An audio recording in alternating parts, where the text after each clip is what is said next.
Okay, I'd like to move into drowning now for your environmental emergencies. I need to explain something to you guys. When somebody says that they drowned, they didn't drown, they had a near drowning episode. The definition of drowning is that you died or the patient passed away from being submerged in some kind of liquid. Okay? A near drowning is the people that survive a drowning. Okay? So the true definition of drowning is death. Everything else is a near drowning. Make sure you guys understand that. Okay? So again, this is suffocation from immersion in a liquid. We usually deal with the near drowning person. About 80,000 submersion incidents per year, resulting in right around 9,000 deaths.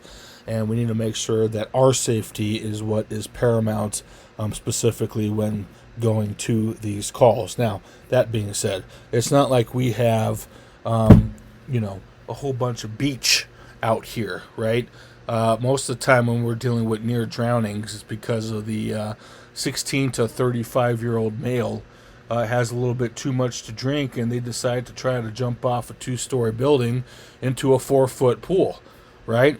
Or try to impress the chicks at the Econo Lodge off of Central and Tramway or whatnot, right?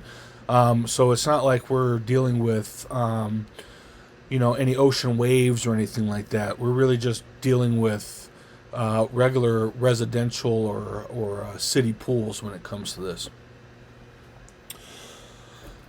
So what happens when we do drown? We are going to start talking about what the body actually does in order to help us protect it, which can actually lead us to having some problems that we just can't deal with. So we'll cover those in the next couple slides here.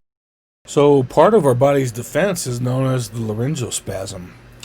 This occurs when the actual larynx closes involuntarily due to some sort of irritation. And this doesn't have to just happen because of drowning. This could be because of an airway burn, smoke inhalation. This could be because maybe you guys attempted to place a king or an LMA, and you guys didn't stop when you met resistance, and you guys kind of kept going, and you guys irritated those vocal cords. Okay, so this does occur in most near drownings. All right, and as a result of this, we get something that we call dry lungs. Okay, 15% of laryngeal spasms don't relax upon the patient resurfacing or reaching the surface. And unfortunately, your LMAs and Kings won't work for that. I can't drop an ET tube down those because I need to be able to see my tube pass through those vocal cords. So more than likely, we will have to crike our patient in order to get a definitive airway. So what does that mean to you guys? That means that you guys need to get ALS to your scene pretty quick, just in case this is happening. So again, not much salt water around here, unless somebody does have a saltwater pool, which are actually becoming a little more popular nowadays.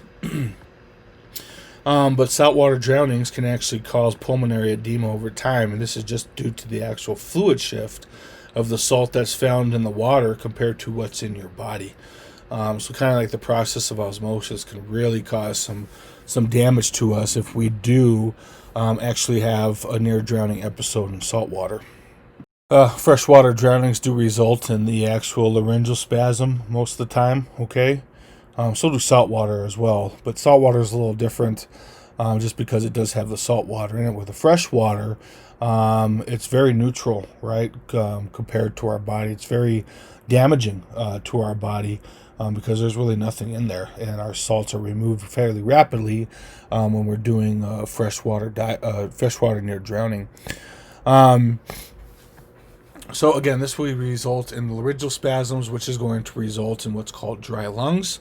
The water actually migrates into the circulation volume and can dilute the blood and destroy the red blood cells. That doesn't sound fancy at all. So if you're going to drown, please drown in salt water. Don't drown in fresh water. Fresh water is pretty nasty stuff. It can really do some damage to us, and it can do some damage really quick. Cold water drowning, this is usually any time the water is 70 degrees Fahrenheit or colder. Okay. The patient is usually 100% totally submerged, and we all have something called the mammalian diving reflex. The mammalian diving reflex is when cold water reduces the oxygen consumption by slowing down our metabolic rate. And this is actually something that our body does good. If this does kick in, it can actually save us. These are like the stories that, it doesn't save us all the time, right? It doesn't kick in all the time. But these are the stories where, like, you might hear of, like a little kid falling through the ice and he was submerged for hours, and all of a sudden he is found and they get him back up to temperature, and boom, he's perfectly fine, right? It's more famous in kids than it is in adults, although adults do have this reflex as well. For those of you guys that do have kids, this is why they tell you not to drop cold water on your child's forehead.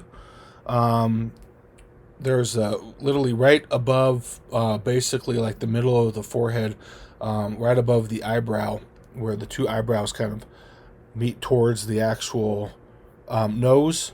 I guess back in the day, moms used to have little drops of water on their babies' infants' heads to help them sleep.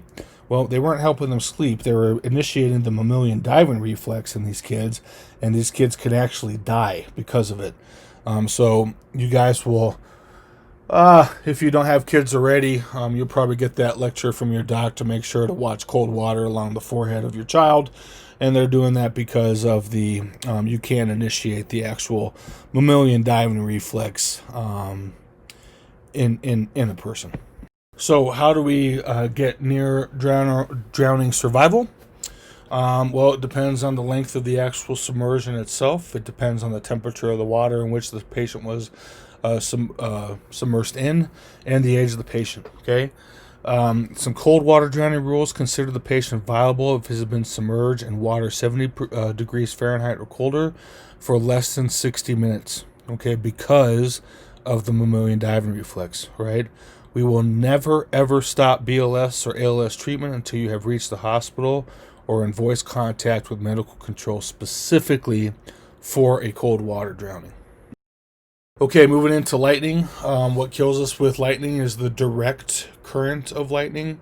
This is where the positive and negative charges created by large air masses move across the ground, and it kind of creates some frictions, and it creates a spark known as lightning. Okay, there's a lot of talk out there where lightning starts from the ground up.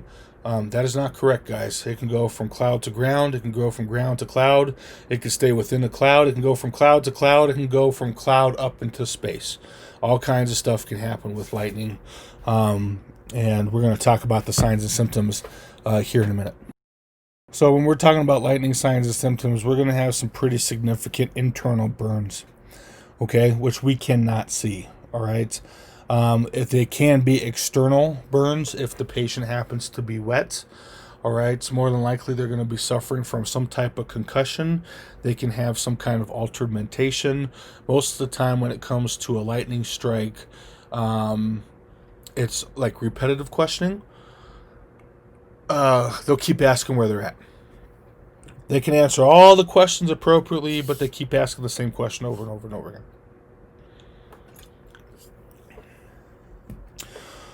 They might not be able to hear you. They might have ruptured their eardrums. They could have spine or cord damage, including up to paralysis. They can have some serious heart dysrhythmias that we need to get this patient on the monitor in order to monitor their heart rates. And they can go straight into cardiac or respiratory arrest. Okay?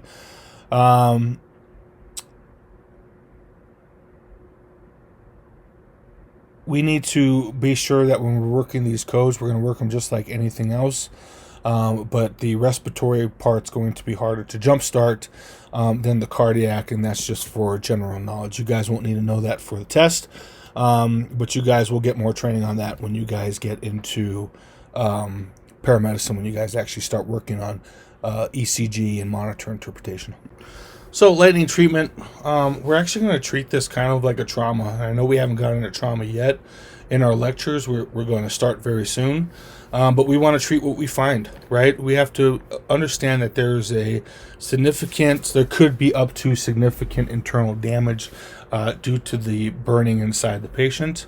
We could have fractures. That bolt of energy could have snapped bones in half. We need to look for those the penetrating wounds. We need to look for the entrance for sure. We need to look for the exit wound. We're going to talk more about that when we get into electrical burns, when we move into trauma lectures. Again, the ruptured eardrums, they could be completely deaf. They might not be able to hear you. They could be paralysis, and more than likely they could be concussed where they don't remember the event, and they will have that repetitive questioning going on. Okay, guys, I skipped some stuff in there, right? I skipped the high-altitude pulmonary edema. I skipped the high-altitude cerebral edema, also known as HAPE and HACE. Make sure you guys look over that stuff. Look over your diving injuries, specifically the ascent versus descent stuff, and then the like the bends versus an arterial gas emboli. There is some great information in there.